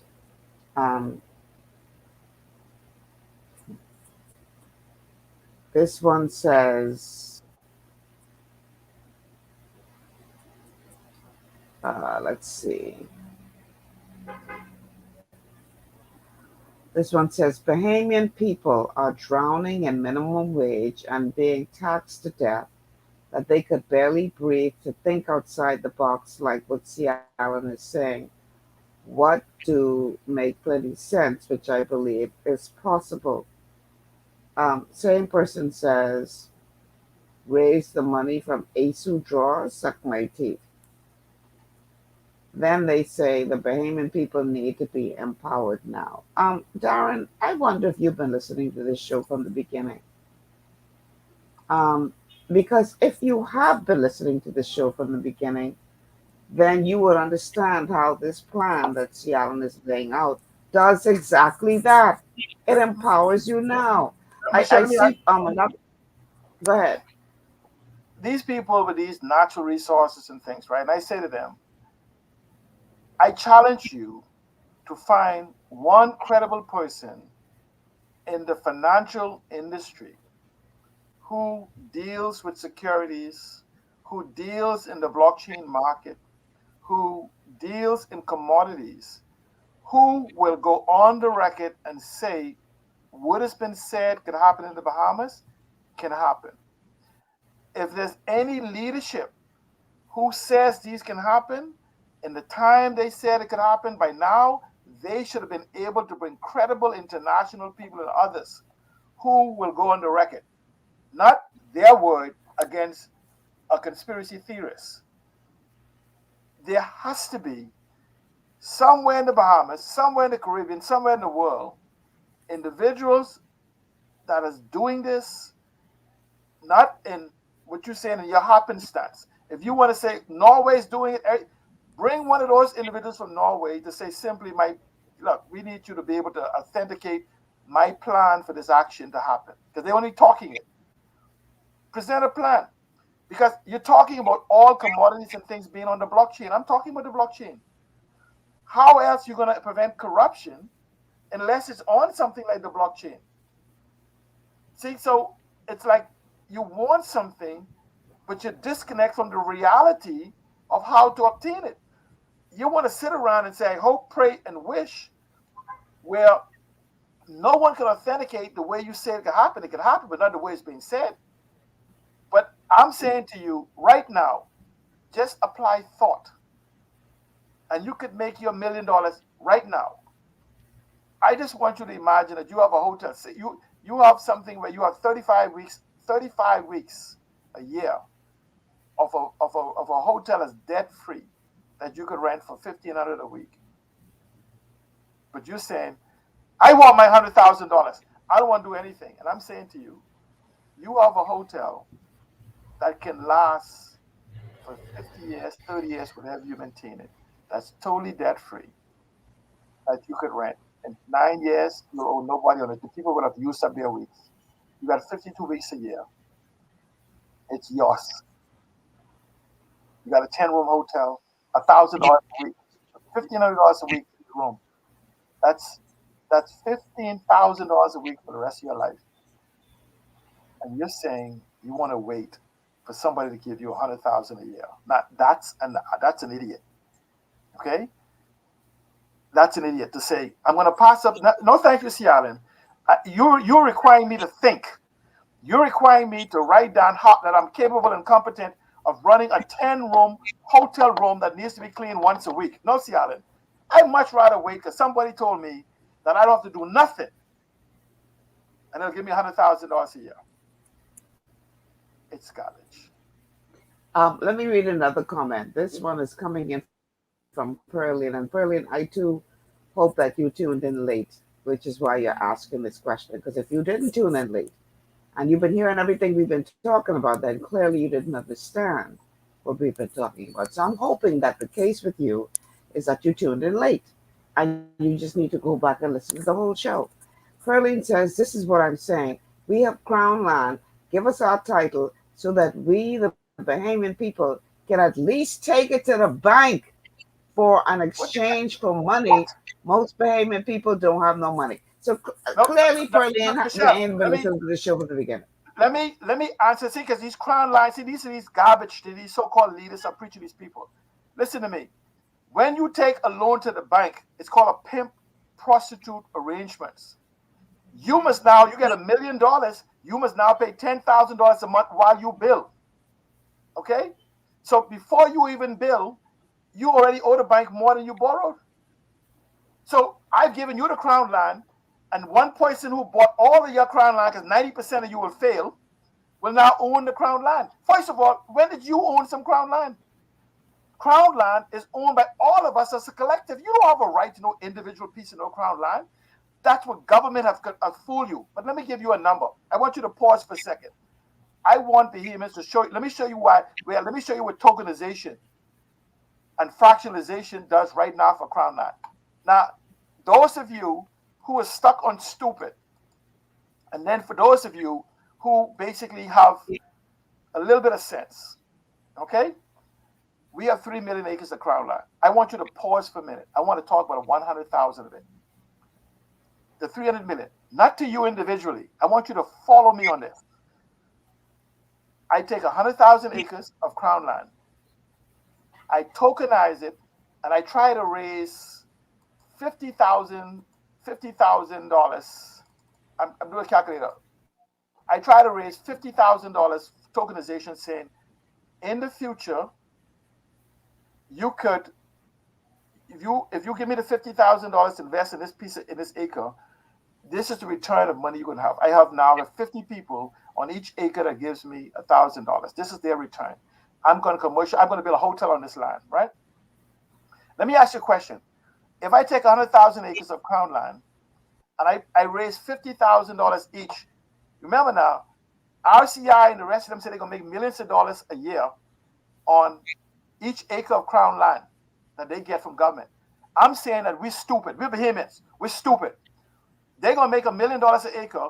We're so stupid, we'll only make $5,000 an acre over 10 years. I want to show you. They're going to make $1 million a year, but we're so stupid that we're only going to make 5,000. What we just did, we just raised $5 billion with just 100,000 acres, but we're not giving it away. We're going to build hotels to generate the revenue to give back that $5,000 a year. Mind you, I just got a whole hotel there, right? I'm going to give back $5,000 a year per acre to whoever it is that invested in me. See, that's how stupid I am. But I have $5 billion that I can lend Bahamians now, interest-free, to go build a hotel so I can pay these people back there. I can pay these people back there $5,000 a year. I'm going to give you an interest-free loan and hold the property as collateral, so when you mess up, I can take the property back from you because you already say you're an expert, right? So I ain't got to worry because the property is collateral. But guess what? Because the sovereign wealth fund owns the land, they didn't sell it to anybody. They lend it to you, and the sovereign wealth fund lent you the money. So if you want me to give you the money, or you want me to lend you the money so you can go make some money and give me back the money, so the money could be there and the land could be there for future Bahamians. When you have your leaders who can understand these concepts. See, Alan, hold on. I don't want us to waste time talking about that. No, but I'm saying to you, this is fractional. I'm saying to you, if instead of believing their garbage, ask them to apply the same what I just told you to a solar and the value. But now let's go back to what I'm saying to you. But we spending too much time talking about that. Right. What we doing? I'm saying to people right now. Right now, it's presenting a very real plan. Opportunity. You can go to the crowd, fractionalize and tokenize your idea, and raise $1 million up to $5 million right now. Let's say it costs $20,000 in business plan preparation fee, you're raising $5 million. Let's put it at $50,000. You're telling me that 10 of y'all can't get together to raise $5 million by putting up $10,000 each, or 10 of y'all put up $5,000 each to put together your business plan to get on the platform to raise your $5 million. Some people don't have $5,000, see, Alan. That's unrealistic. No, I'm saying to you, then get 50 of y'all who will each put up $1,000 that y'all will own 1/50 of the hotel. How much, if you go buy 10 shares for Atlantis now, how much percentage of the hotel you own? I'm saying that if you put up your 50 of y'all put up your $1,000, each one of y'all own 2% of the hotel. But we need to make this understandable for people who don't even have $1,000. Okay, what I'm saying to you, the whole point of crowdfunding is that bring an idea. If you only have $5, you could get a return. It would not be as big of a return as the person who put in 1,000. But Michelle, that's two different things. You can have people who don't have that amount of money.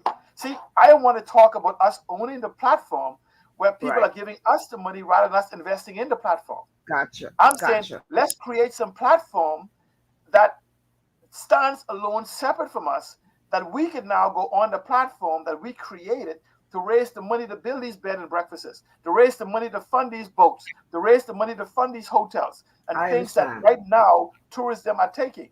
And I'm saying to you, we have a unique opportunity right now to find platforms to be created that allows for us right now, today, to fund that boat, to fund those airplanes. And the beauty about it is, government talk about the SBDC, right? The Small Business Development Corporation doing it. They say they don't have the money. We're spending millions of dollars on travel right now. It will cost less than $500,000 to start a platform to give thousands of Bahamians right now access to this capital. If they so desire. Because the platform will be separate and apart from government, just funded by them and not funded by Bahamians, but give Bahamians. And that's why the government is not doing it, because you're talking about empowering Bahamians, But which if they Bahamians don't want to do. Right. If Bahamians then now says to individuals, right, if you at least know, you're saying to the people, I don't want $100,000. I don't want to wait in 3 years or maybe 8 years when you don't build your reputation to give me anything. I want to be empowered now. It's right now. The global economy is becoming digitized. Right. You will become digitized. There's only two people in the future: producers and consumers. Choose your side. There's no choice. You will either produce or you will consume.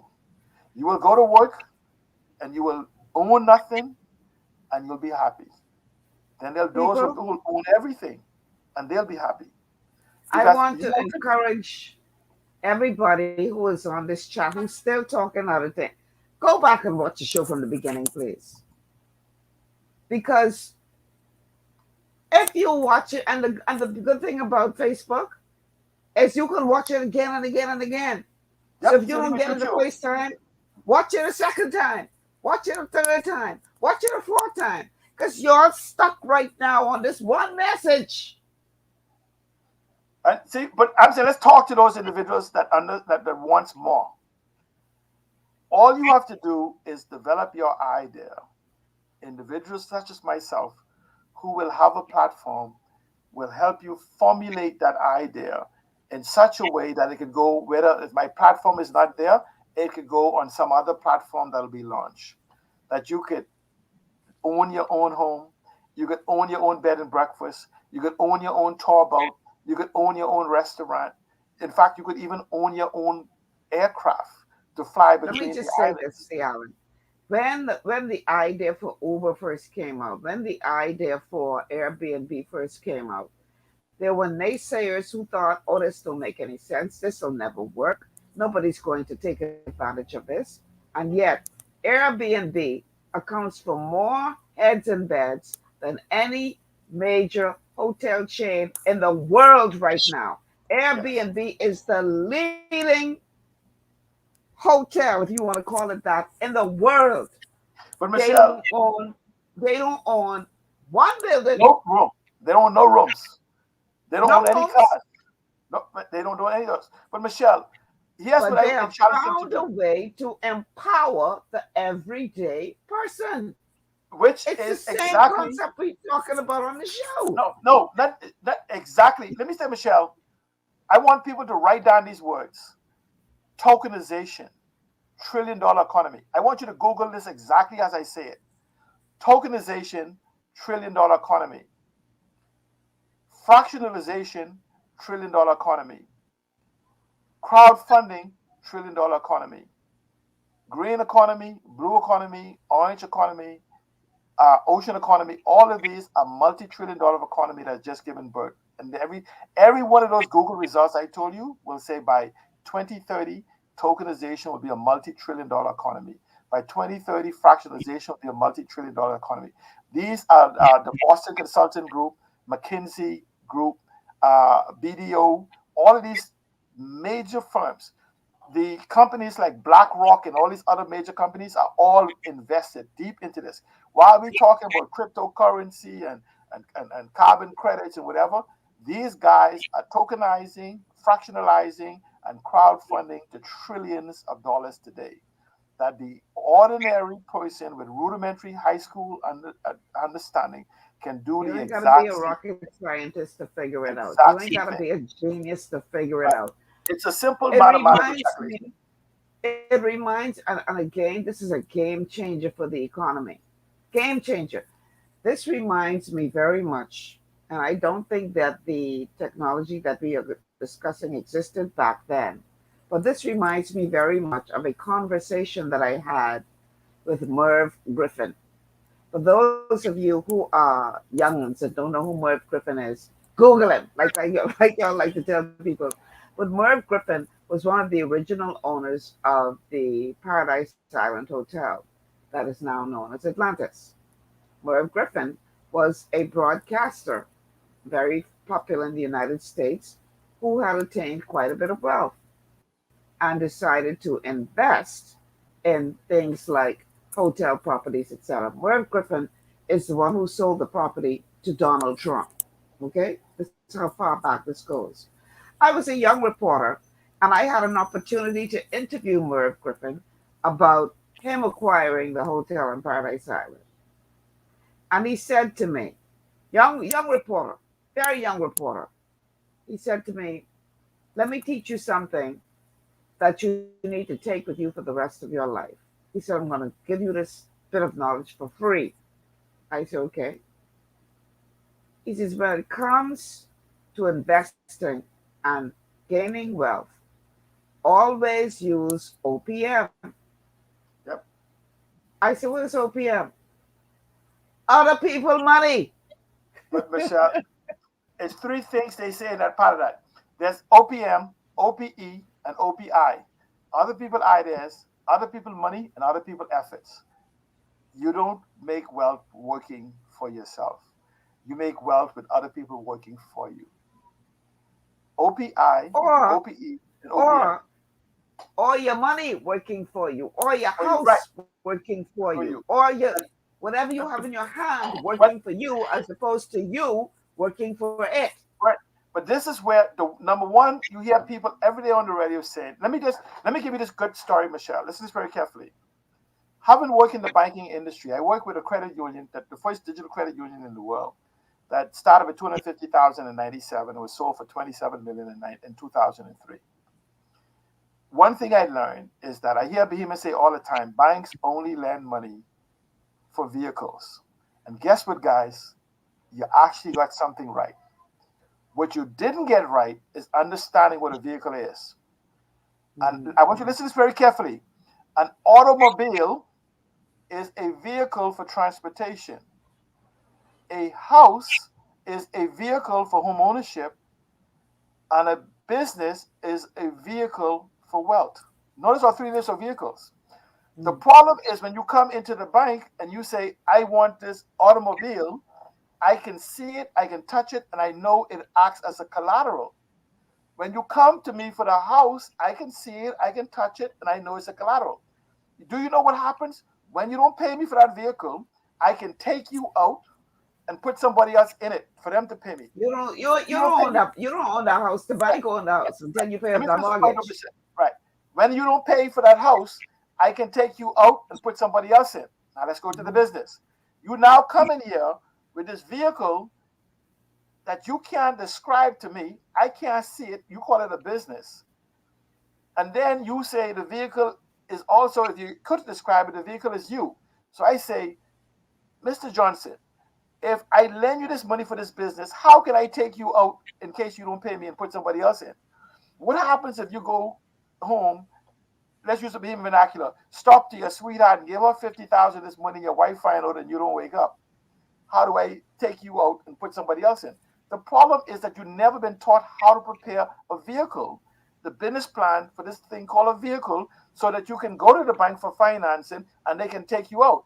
And because you don't have the skill set, they ask for collateral. So I'm simply saying this changes the whole dynamics. I want to read a comment.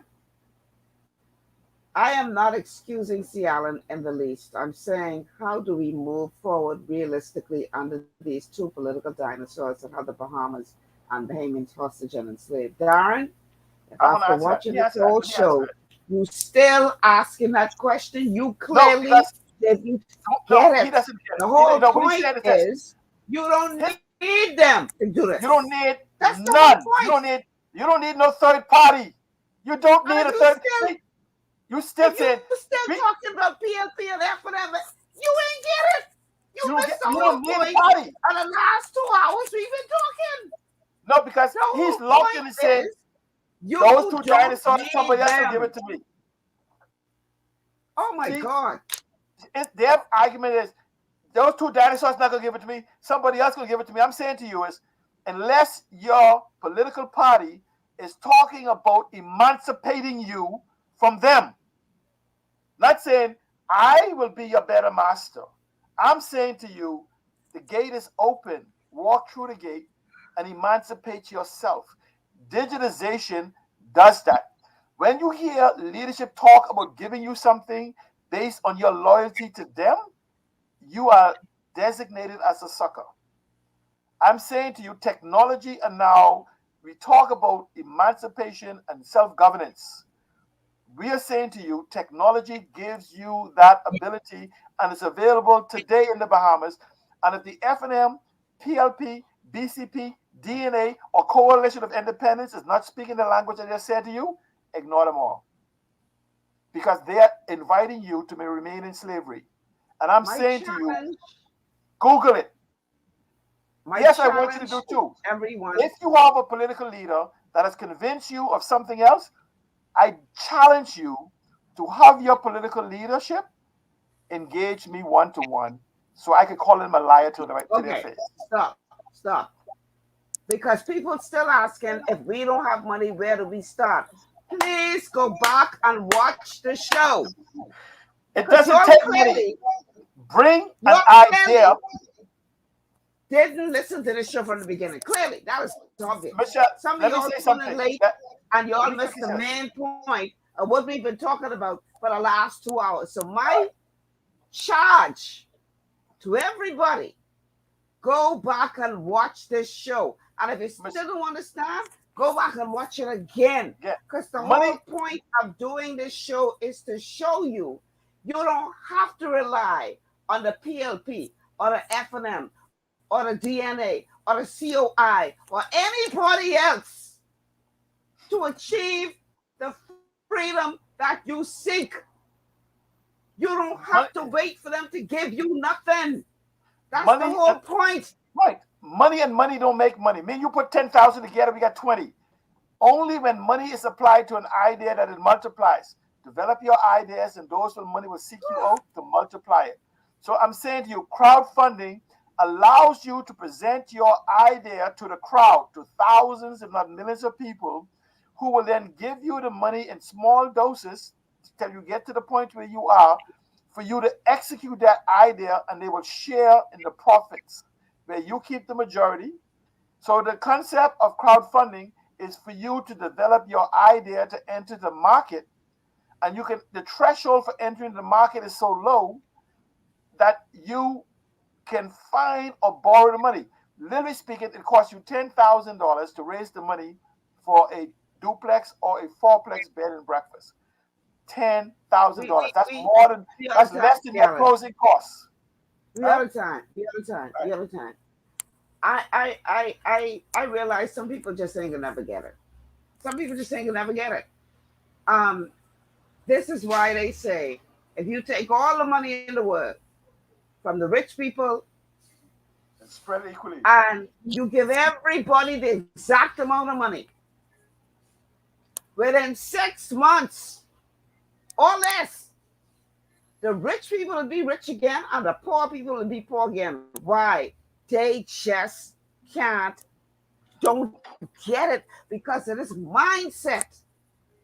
It's 4 o'clock, we gotta go. Yes, Michelle, let me say, if you still believing that you need a political party, if you still thinking that you need some kind of hero to deliver you from these two evil parties, and this hero will come, and your mindset is the problem.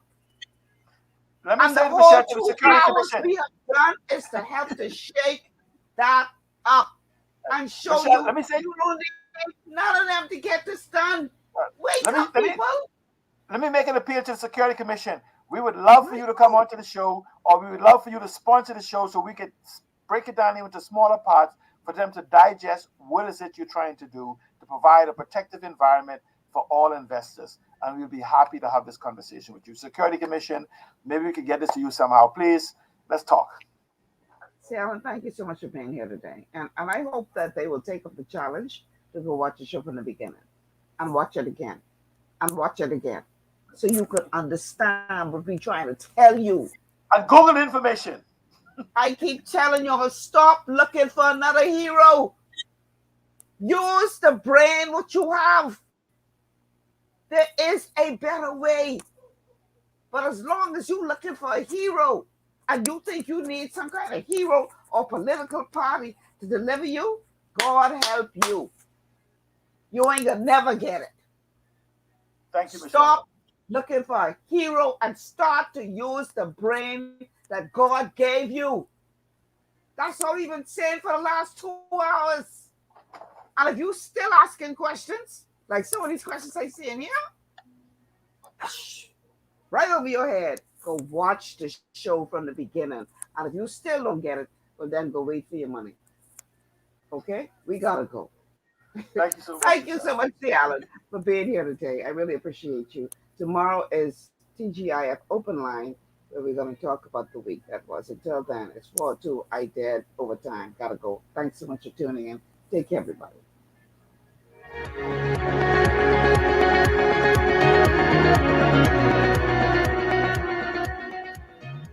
Global 99.5 FM reminds our listeners that the views and opinions expressed on this show are those of the host and guests.